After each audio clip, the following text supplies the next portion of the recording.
Hi everyone. Welcome back to the channel.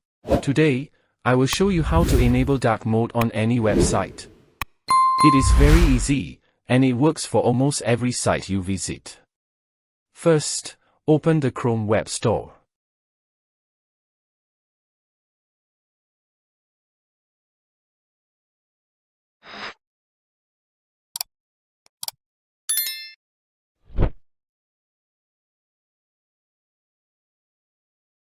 Search for Dark Reader.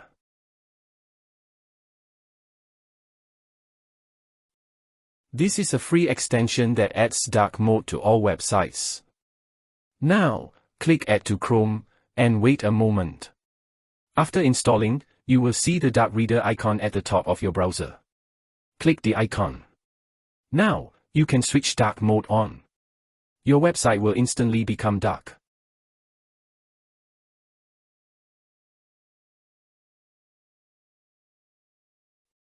That's it. Now you know how to enable dark mode on any website for free.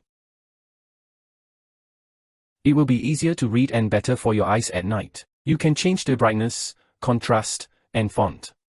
You can also choose which websites should be dark and which should stay normal. Just use the simple switches inside the extension.